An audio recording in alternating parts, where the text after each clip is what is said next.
सरकार से ये मांगा था, ये मांग किया था कि कम से कम हमें बोलने का, सदन में चर्चा करने का मौका दिया जाना चाहिए। लेकिन आज अजीब सा चीज देखा कि सदन के सारे गरिमाओं को धजिया उड़ाते हुए बिल लाया गया, बिना चर्चा पास भी कराया गया। हमारे मांग था चर्चा कराओ, सरकार कह रहे हैं चर्चा नहीं होंगी। पिछले मैं सरकार को याद दिलाना चाहते हैं, 2014 से लेकर ये सरकार 6 रिपील एंड अमेंडमेंट 6 बिल लाए हैं और इसमें 1429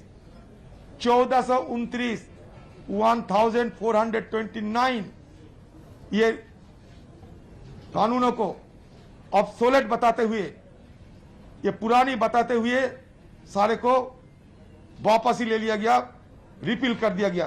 तो रिपील की मसला आज नहीं, जब से सदन है रिपील तब से चलते हैं। लेकिन ऐसा कभी हम नहीं देखा कि रिपील के समय बिना चर्चा रिपील होते हैं। सरकार को इतना डर क्यों है मुझे पता नहीं। हम तो और कुछ नहीं, हम चर्चा मांगा था। बिल पे देखिए क्या लिखा है, bills for consideration and passing, मतलब चर्चा होंगे। जाहिरी तौर पर यह क्या साबित करते हैं, कॉन्सिडरेशन एंड पासिंग मतलब चर्चा होगी। कॉन्सिडरेशन मतलब ये नहीं कि हम बिना चर्चा पास करा देंगे। तो कॉन्सिडरेशन एंड पासिंग की बात तो रखते हैं और सदन के अंदर जब समय होते हैं तो सब बिल छोड़ के ये बिना चर्चा जबरदस्ती पास करा लेते हैं। मतलब विपक्ष को कुछ बोलने का मौका ही नहीं देते। आज बीएससी की मीटिंग भी बुलाई थी, उस समय भी हम लोग मांग रखा था कि फार्म लॉ पे हमें समय दिया जाए। उस समय भी सरकार हमें समय के बारे में कुछ सूचित नहीं किया। दूसरे बिलों पे समय है, दूसरे बिलों के लिए समय तय है, लेकिन फार्म बिल के लिए कोई समय तय नहीं हुआ। इसका मतलब यह है किसानों की दबाव में आके सरकार मान तो लिए हैं ये फार्म बिल की वापसी, लेकिन दिल से नहीं माने, मन से नहीं माने।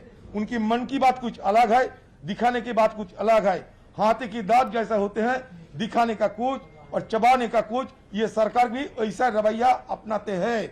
इसलिए हमारी ये मांग था कि हम किसानों के लिए कानूनी कवच के तहत ये मिनिमम सपोर्ट प्राइस, न्यूनतम सहायक मूल्य की मांग, साथ साथ फर्जी केस की वापसी और किसानों को आर्थिक मुआवजा, और इसके साथ लखीमपुर खेरी की घटना के बजाय चलते मंत्री को बर्खास्त करने का सारे मांग हम रखने के लिए बिल्कुल तैयार बैठा था।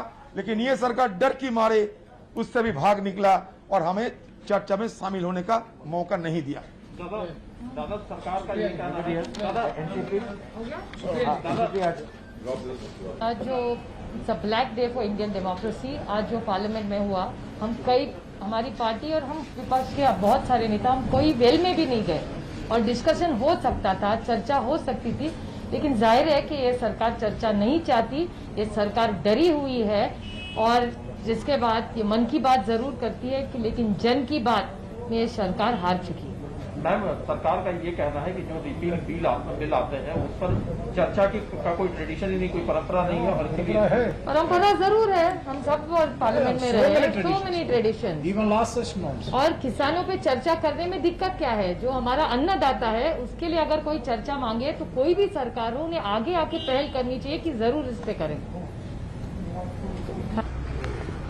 सर, आप लोगों ने डिमांड की थी कि फार्म लॉ रिपील बिल पर जो है डिस्कशन हो, लेकिन ये बिल जो है बिना डिस्कशन के पास हो गया है। क्या कहना है आपका? देखिए, इस सरकार का लोकतांत्रिक प्रणाली में कोई यकीन ही नहीं है। जब ये सरकार किसानों के खिलाफ ये काला कानून लेकर आई, तब सदन में चर्चा नहीं होने दी, तब दिन में पास करा दिया। अब विपक्ष का ये दायित्व बनता है वो पूछे कि भाई आपने गलती की थी, अब आप गलती को मानने, कम से कम उस पर तो चर्चा करो। उस पर भी चर्चा करने को तैयार नहीं है। तो ये इनका संसदीय लोकतंत्र प्रणाली में विश्वास ही नहीं है। ये पहले काला दिन था, आज भी है, क्योंकि बगैर चर्चा के बिल जो है पास हो रहे हैं। ये देश में पहले कभी नहीं हुआ था। ये जो बिल पास हुआ है, अब तो पास हो गया, तो अब आप लोगों की स्ट्रेटजी क्या रहेगी? अभी दूसरे बिल और हैं। हम चाहते हैं सदन में चर्चा हो। जिस चीज के लिए हम चुन के आए हैं जनता के प्रतिनिधि हैं, यहाँ किसानों का दुख दर्द है, उसको यहाँ हमें बयान करने का हक है, वो हक हमें मिलना चाहिए। सरकार जो है वो हक छीन रही है, तो फिर क्या जरूरत है संसद चलाने की, जब आप कोई चर्चा ही नहीं करना चाहते हैं संसद के अंदर।